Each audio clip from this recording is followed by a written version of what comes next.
Welcome to the Land Your Bet Sports Betting Show.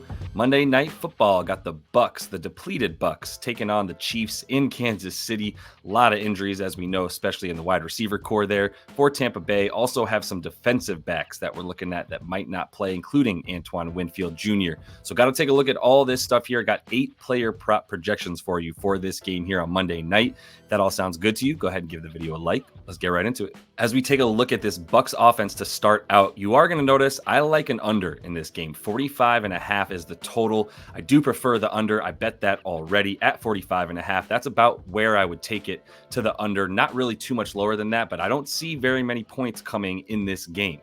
If we look at this Bucs offense, all this green that you see here in the top third of the league for passing yards, rushing yards, and all the expected points added, not necessarily what I would expect in this game without those wide receivers. They're going to find it very difficult to run the ball against this Chiefs rush defense. It's got to be a top 3 rush defense in the league, second in rush yards, third in rush EPA. And the passing yards and the pass EPA, not as good. The defensive backs, not as good as everything inside the front 7 or 8 for the Chiefs. Doesn't really matter because they're getting a lot of pass plays against them because it's so hard to run against them. They are essentially a pass funnel, but they're not as bad as the other pass funnel defenses like the Jags or the Ravens. They can hold their own with some really nice corners that have stepped up in the absence of L'Jarius Sneed, now on the Titans, etc. So I'm expecting a lot from the Chiefs defense in this one as Spags and company blitz a ton, get a ton of pressure. Baker's had really good offensive, a lot of time to pass, I should say, with a really good offensive line, second in pressure rate for the quarterback there.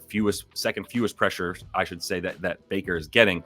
But I don't know if that's going to be the case here. Even if he has time to throw, I don't think he's going to be finding very many receivers. Other side of the ball, Chiefs offense is really good when it has to be. Second best on third down.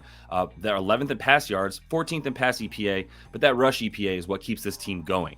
Kareem Hunt, a ton of rushing attempts per game. Not as good of a rushing yards per attempt for Kareem Hunt, but this offensive line has continued to get really good push forward, a really good adjusted yards before contact, and I think they're going to have a lot of success in both areas, rushing and passing, against the Bucs defense that is depleted. I do expect this Chiefs offense to pass a bit more, even in neutral situations, just to take advantage of how bad and injured this Bucs defense is against the pass right now. So even though this should be a game where they're leading for most of it, a lot of sharp money came in on the Bucs, indicating there might be the need to pass for the Chiefs a little bit more than expected. As we jump into these play of props, should let you know the NBA is in full swing, so we've got the live show every day, 5:30 p.m. Eastern. You guys bring your bets, jump in the comments, and we go through all this stuff together. Got 15 games with every single team playing on Monday, so definitely jump in there and let's find some value in the NBA. But in the NFL, got to talk about Baker. I think we got another interception coming. You got to drink some juice to take it. Maybe it's a good parlay leg for you, but I think this is coming out. Doesn't have anybody to throw to anymore. We're talking about Jalen McMillan and probably a lot of Cade Otton once again. Still had a good time throwing the ball last week against the Falcons defense. That is not this Chiefs defense. They allow the 6th most completions to quarterbacks on the season. A lot of passing yards as a result. Couple of interceptions that they got against him and only a 54 QB rating. He threw the ball 50 times. He's going to have to throw again. We know that. This rushing attack is not going to work against the Chiefs' run defense, which is so good. And there's the likelihood that at the very least, they're trailing by a touchdown for most of this game, in which case they're going to have to continue to throw. It's just what they do. Their rush offense does not get the push that their pass offense does. Whether it's pass blocking, run blocking, not as good. So I think the interceptions are going to be there based on volume alone. For Baker, he could be looking at 2 in this game. He's got 7 in his last 3 games and 9 on the season now. Good for about 1 a game. So I think he's got another one in him. Even for the juice here, this is a situation where he's going to continue to pass. And one of those is for sure going to turn into an interception. Rachaad White rushing is a great fade right now. Bucky Irving is questionable with a toe injury. It looks like he's going to play. It does seem like all signs are pointing towards him taking the field, in which case I love the under for Rachaad White's rushing, as I'm sure a lot of people are. But I mean, look, man, we're talking about a guy who might, if he doesn't get 10 rushing attempts, he's not getting 30 yards rushing. That's been the case on the season as a whole. 3 times he's gone under this number, which is very low, but that's because it's now the rushing number for a backup more so than a starter. Even if he sees the first set of downs, he's not the lead rusher. His snap share has gone down and his rushing share has gone way down. And he's at about 8.5 rush attempts in this one. So I don't know that he's really going to be getting the attempts to get the yards, like I said. And in the games that he's gone under this season, he didn't get the 10 rushing attempts. That's happened twice now. And I expect that to happen once more. That he only had 6 rushing attempts last week and got right up against the number, right, but still didn't get it. So I think this is going to be another situation where as long as he doesn't get the 10 carries, which is what this game is showing out to be, then he's not going to be good for the rushing yards either. Cade Otton is a popular play this week as well for the receiving yards. They still remain relatively low. He has a very low ADOT, and the receptions also juice to the gills to the over. So I think the yards are still the play here. In the last 2 weeks for him, 17 catches, a $130, and he's going up against a very bad tight end defending defense in the Chiefs. They allow a ton of yards and receptions to the tight end, in part because they don't allow them very much to the wide receiver. 15 of his 17 catches in the last 2 weeks have gone for less than 10 yards. Normally, you would say that's not a good reason to take him. However, it indicates that he is a blitz beater, and he's going to have to be in this game versus Steve Spagnuolo's Chiefs defense that blitzes at the 3rd highest rate, gets the 3rd highest pressure with that blitz, and that means guys who run shorter yards routes are going to need to be targeted a little bit more often. And Cade Otton has been what's the next thing above a safety blanket, right? That's been him to the max on steroids here for Baker Mayfield without his key guys in there in Godwin and Evans. So I think that'll continue to be the case in this one, but we should also take a look at Jalen McMillan. Targeting McMillan, the rook here, because Sterling Shepard does not look like he's going to play, and this is now your de facto number 1 wide receiver for the Tampa Bay Buccaneers, as was the indication last week when he led all wide receivers for the Bucs in pretty much everything. Route percentage, in terms of the routes that he ran, 8 targets, led the wide receivers, 4 catches, and just 35 receiving yards. So he's still not quite on the same page as quarterback Baker Mayfield, but another week with as on the outside as the top receiver is going to help them a ton. He had most of the Bucs air yards, 31%, and almost 200 air yards in the last 2 weeks. So he is running the routes to get these yards. I do think that there will be another 8 to 10 targets for him in this game alongside Cade Otton. They're going to be the most highly used guys. It's just going to be a matter of whether or not he can actually get open against a very good Chiefs secondary. I would lean to the over on the yards at 35.5, but I still kind of like Cade Otton a bit more than McMillan. Turn into the Chefs offense here, and I think we're probably seeing another interception for Pat Mahomes. At the very least, we're still getting a valuable number at about plus money for him to throw 1 interception, something he's done in every game this season. So the public perception is Pat Mahomes, best, most efficient quarterback in the league. True, however, those interceptions have been coming at a higher rate with guys that he's not used to throwing to, just straight up, right? He's lost everybody this year, as we know. He's even lost Juju Smith-Schuster now, who's not going to be available in this game. So while he's going to have Hopkins out there and Kelsey, not much else on top of Xavier Worthy, but still not really on the same page with Worthy or with DeAndre Hopkins, who's only played 1 game with the team and only been in town for a couple weeks now.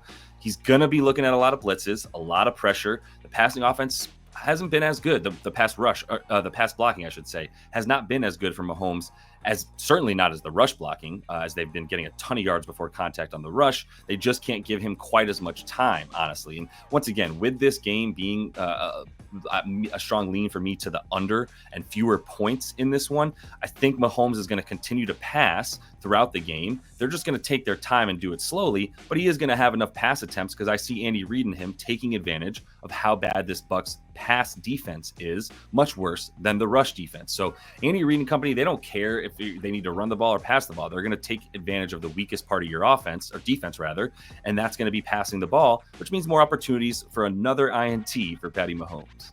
Everything is fishy about Kareem Hunt in this game.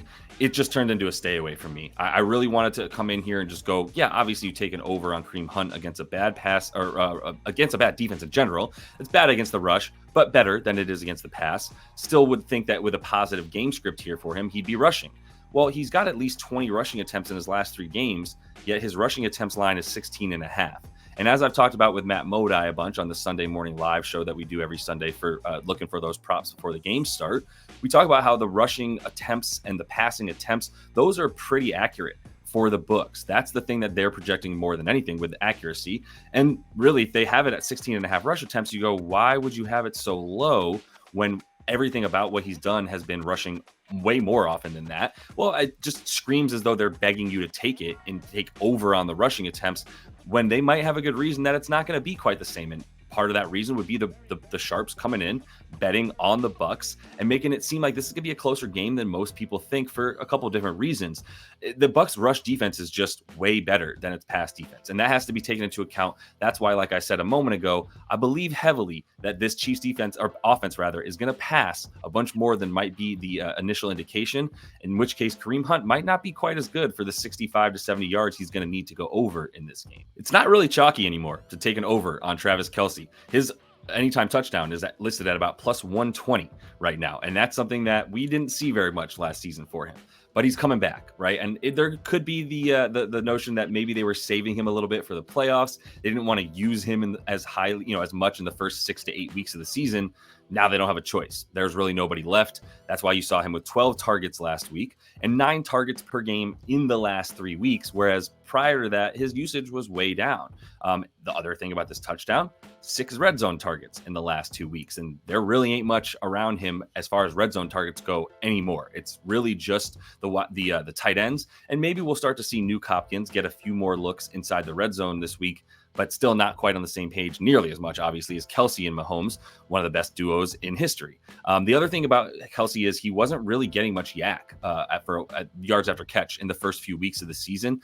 Over the last 4, back up to averaging about 30 yards after the catch, which is one thing that we've always been able to rely on with him, is even when he runs a 15-yard route and catches that ball that deep, he's been good to get yards after the catch as a better athlete than the guys that are guarding him.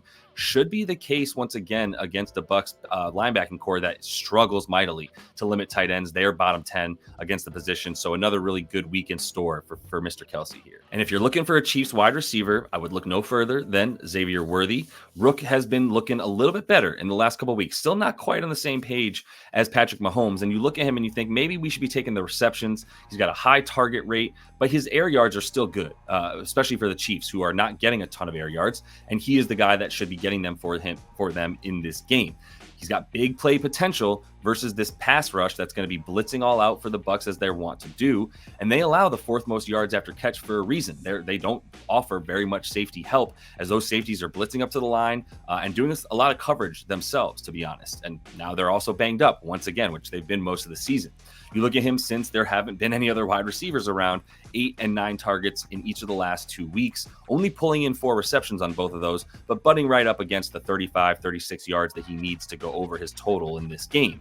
And those air yards, like I said, very nice. So one big play should be enough to pull this off for him, to be honest. I think the long completion for Xavier Worthy is a good over as well. There's going to be at least 2 to 3 moments in this game where he has an opportunity to either bust one after catching it and get some yak, or he'll already be far enough downfield with the long routes that he's running to be able to get those yards and get over 40 for sure. That is all the time I have for you guys. Another quick reminder about Outlier.bet. Best tool around. Nice one-stop shop to get everything you need. All the stuff I'm talking about, yak, air yards, opportunity share, snap share, all that stuff. You can find that in Outlier.bet to see all the recent trends and everything you need to know to find value in all these plays. I'm going to be back with that live show, 5:30 p.m. Eastern on Monday, so make sure to jump in there on the YouTube channel. So until I see you next, happy betting.